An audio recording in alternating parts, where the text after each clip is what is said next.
नमस्कार दोस्तों, स्वागत है आपका हमारे चैनल पर। मैं महेश मयेकर और आज हम बात करेंगे उस ताज़ा खबर की जिसने आईटी सेक्टर को हिलाकर रख दिया है, यानी डोनाल्ड ट्रंप की तरफ से H-1B वीजा का नया $1 लाख शुल्क फी लगाने की घोषणा। इस कदम से भारत में आईटी कंपनियों, उनके स्टॉक्स और सोमवार को बाजार पर संभावित प्रतिक्रिया कैसी हो सकती है, पूरी जानकारी के साथ। अमेरिका में H-1B वीज उन विदेशी स्किल्ड वर्कर्स के लिए है जो टेक्नोलॉजी, इंजीनियरिंग और अन्य विशेषज्ञ क्षेत्रों में काम करते हैं। भारत से बहुत से आईटी और सॉफ्टवेयर इंजीनियर इसी वीज के जरिए अमेरिकी प्रोजेक्ट्स पर काम करते हैं। ट्रंप प्रशासन ने घोषणा की है कि अब नए H-1B वीज के लिए यानी फ्रेश एप्लीकेशंस के लिए $1 लाख का शुल्क लगेगा। इस नए शुल्क की शुरुआत 21 सितंबर 2025 से हो रही है। शॉर्ट टर्म में बाजार को क्या झटका हो सकता है? भारतीय आईटी सेक्टर के एडीआर्स, अमेरिका में लिस्टेड शेयर तुरंत नीचे गए हैं क्योंकि ये खबर शेयरधारकों को चौंका गई है कि खर्चे कैसे बढ़ेंगे। पैरामीटर ये है कि वीजा शुल्क बढ़ने से लागत बढ़ेगी, कुछ कंपनियों को नया कर्मचारी लेते समय या कुछ प्रोजेक्ट के लिए बाहर से फॉरेन टेक्नीशियन लाने के लिए और ज्यादा पैसे चुकाने होंगे। यह मार्जिन मुनाफे पर दबाव डालेगा। निवेशकों का भरोसा, सेंटिमेंट कमजोर होगा क्योंकि अनिश्चितता बढ़ती है। H-1B नियमों में बदलाव, कानूनी चुनौतियां, प्रोजेक्ट वर्क फ्लो में रुकावटें आदि। कौन से शेयर अधिक प्रभावित हो सकते हैं?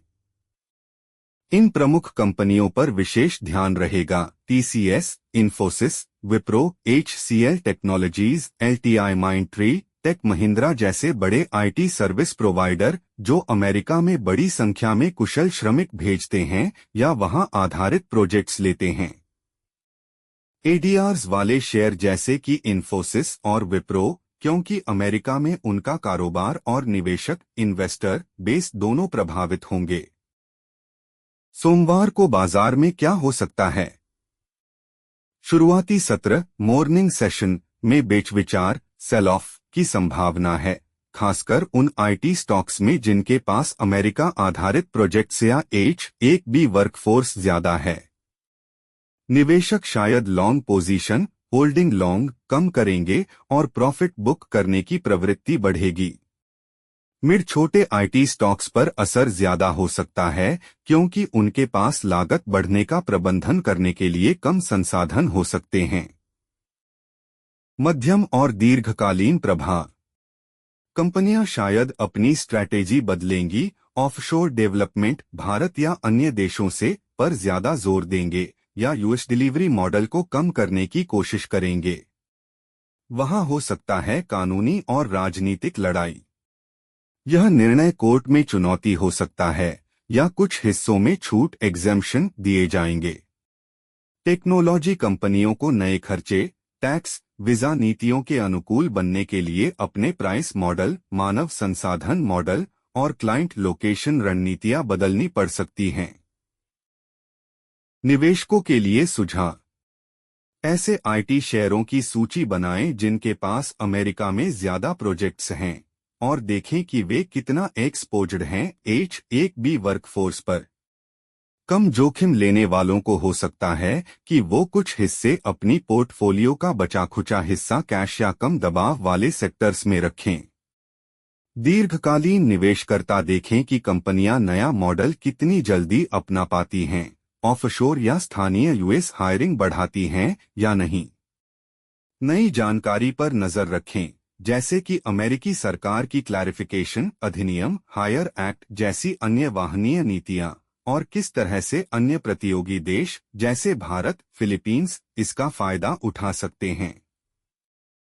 तो दोस्तों, ट्रंप की यह नीति भारत आईटी लिंक को एक बड़े मोड़ पर खड़ा कर चुकी है।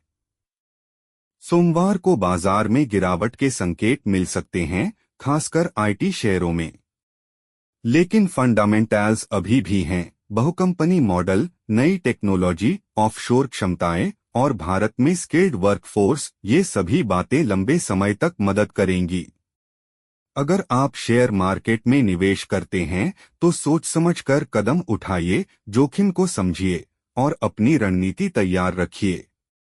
दोस्तों, अगर आपको यह वीडियो पसंद आया हो तो लाइक करें, शेयर करें और नीचे कमेंट में बताइए कि आपकी राय क्या है। आप इस नीति से प्रभावित होंगे?